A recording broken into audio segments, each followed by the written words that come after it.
Good morning, or good afternoon. I think we're right around noonish, so. Welcome back to the channel. It's another fine, sunny, and very windy day today here in eastern North Carolina, so I'm recording inside the greenhouse. Forgive the echoing that may be going on, but I thought it would be better than going outside into the wind and you get all that wind noise in the microphone.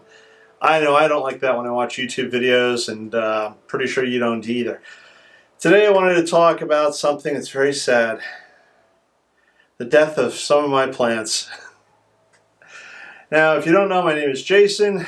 I'm building a garden here in growing zone 8A, eastern North Carolina, and I've only been gardening for about 4 or 5 years now. I've kind of lost track of time. I've been gardening since 2018, I believe, yes, 2018, started gardening, and I've heard several gardeners say that if you take a plant and you stick it in the ground, the plant will do most of the work. The plants actually do most of the work. We as gardeners, we try to tend to the plants, we try to prune the plants when need be, deadhead, whatever, but it's the plants themselves that put their roots out into the soil and they grow and they do their thing. So, but occasionally we as gardeners tend to screw up.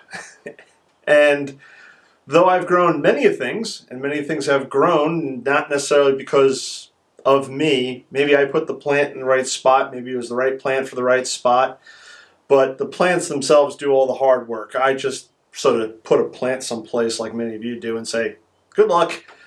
Again, we try to tend to the plants by fertilizer or whatever, but the plants do most of the hard work. Well, sometimes we mess up and we don't put the right plant in the right spot or get the right plant for the right spot. And yeah, some of my plants have died. And we normally don't see these things or hear about these things because who wants to talk about dead plants? That's depressing and sad. We want to see beautiful flowers and we want to see plants like this cone flower. Oh, look at it. It's coming to life. It's got these beautiful leaves on it. Hopefully in another few weeks I'll be putting it out into the flower garden. But no one really likes to talk about, hey, I had a plant die on me. But it's a reality I think that every gardener, regardless of experience, deals with. And some gardeners have less to deal with dead plants because they have more experience, and other gardeners like myself have more. This winter I had a plant that I got last year as a shrub. Oh God, the name suddenly escapes me. It's a variegated something or other. If I remember, I'll put the name right here. But I love the plant. It was beautiful and it was doing its thing. But growing zone 8A is sort of the edge of where it should be. It prefers a warmer, like a zone 8 or 10 area. And with our rain that we had over the winter, and then we had some freezing temperatures, the plant done died. It's dead. It's gone. Over. So all the leaves curled up. The stems are all brown. It's had it. There's no sign of life, no fresh new buds on it. There's no sign that it's going to come back. So I'm going to pull that shrub. I will not be purchasing that shrub again. Knowing that we're sort of right on that edge and that bound. If I did purchase that shrub, I could theoretically make it live here through the winters by maybe fleecing it or something, but I don't want to do that. So instead, I will just no longer purchase that shrub and I will put something else in its place. I may wind up putting a hibiscus in that place because I purchased like four or five hibiscus plants last spring and they need to go in the ground. So I may put a hibiscus there to replace it. Another shrub that I purchased, which probably would have lasted, was an eponymous. Again, I'll put the name here. So, beautiful shrub, doing well, and along came the fall, and the deer got hungry. So they ate it. Pretty much right down to like that. But the plant being the plant and it being a tough bugger, started putting out new leaves and new buds. And that was great until the deer 2.0 came around and finished it off. That's going to come out and get replanted with something else down the line. I'm not sure what yet, but again, I didn't realize that. And again, this is the fault of the gardener, that eponymous. Again, I'll put the name there. Is a snack for deer, and they love it. At least my deer do, and they just plowed it down. Sometimes the deer come along and they nibble on things a little bit, and they discover they don't really like it, so they just move on. But they've already done a little bit of damage. They, in fact, have nibbled on my rose leaves, and I know that deer like to eat roses, so I'm going to have to get back into the habit of regularly spraying them with the deer repellent just to get it into the deer's heads that you don't want to eat this. I did that last year. It worked well. My rose bushes are coming back to life this spring. Life is good. And I just looked over at my Mr. Lincoln and I went, oh, he's missing quite a few leaves there. What is going? Oh, the damn deer. So they came back for a nice little snack, and they didn't destroy it. It's just they took off more leaves than they probably should have, and I would have preferred. So again, I'll have to go back and spray those rose bushes. And I know they're vulnerable to deer, so that's on me. But I also know I can deter the deer. And the other thing I think I'll do is I'll get some bamboo canes and I'll make a temporary fence around the roses. And again, I think between the two, the deer will go, it ain't worth it, and they'll move on to something else that they can get more easily. And I have an azalea that is full of flowers right now, but if you looked at it last year after the deer had taken off one of its main branches, it looked pretty bad. But right now it's full of flowers, it looks beautiful, it's blooming, and I'm going to let it just grow and do its thing. So, what else? Lemon tree. I got 2 Meyer lemon trees last year. And yeah, one of them is, I'm pretty sure, dead. The bigger of the two. Which is funny because I thought the bigger of the two was more the vigorous grower last year. Put it out a couple of new branches, lots of leaves. It should be okay outside because it's supposed to be cold hardy.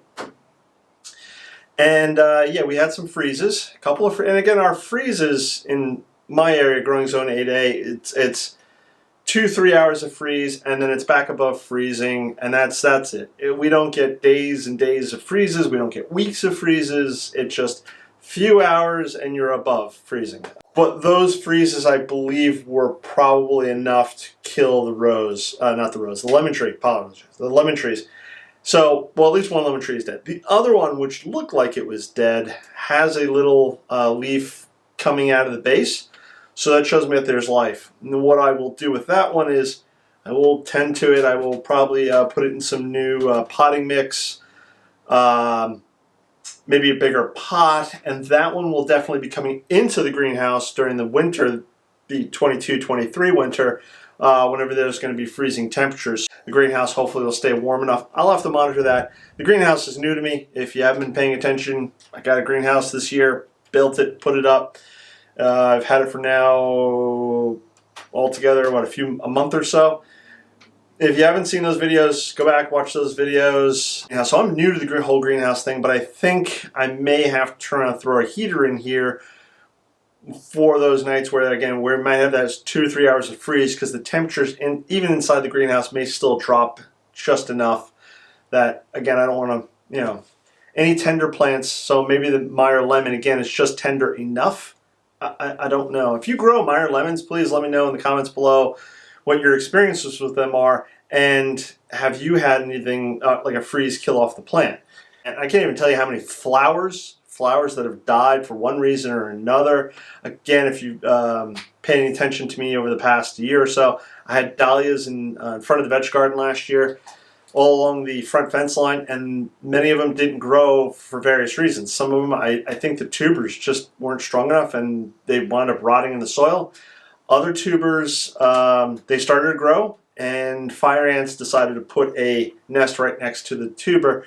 So then what happened was when the wind blew the stem, the ants attacked it because it was disturbing their nest, and then they cut the stem down or do enough damage to the stem that it stopped growing and it eventually dies. And so again, that comes back to the gardener and the knowledge of the gardener to take care of the plant.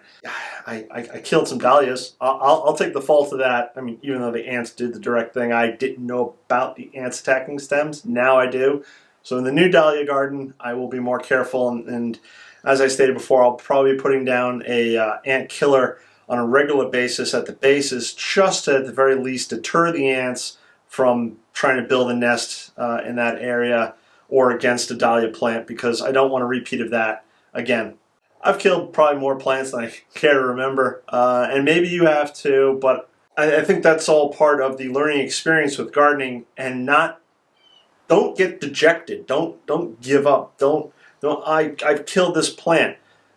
Let me show you my tomatoes for this year. These are my tomato plants from this year, and as you can see, they're just little itty bitty things, and you may think that's fine, but they've been little itty bitty things since the end of February, beginning of March, when I planted them out.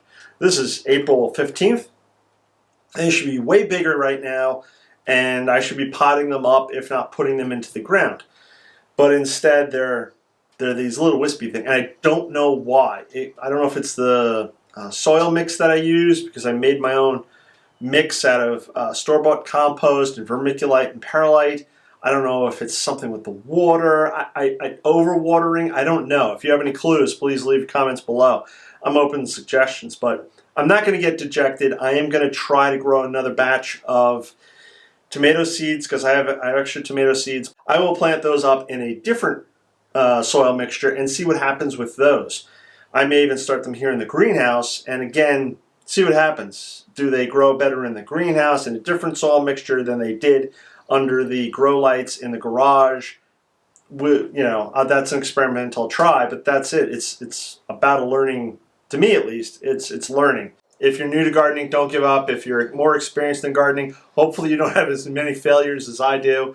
And if you do have failures, just keep trying, because you will find the right plant for the right spot, and you will learn from your mistakes, hopefully, and stuff will grow. That's going to wrap it up for today. I'm sorry if I was just prattling and not doing something exciting like planting dahlias. Dahlias are coming up. I will be planting probably the dahlia bed. I'll probably start planting it up next week. I'm also going to be continuing with the rose garden, I think, next week or the week after. I have to see how things play out in life. But hit that subscribe button, hit the bell icon to be notified of when I do post a new video. This way, if it is something that you're interested in, like the rose garden or like the dahlias or even the veg garden, you know when I have a video coming out, and then you can see what's happening. So that's it for today. I'm going to catch you on the next one. Bye-bye.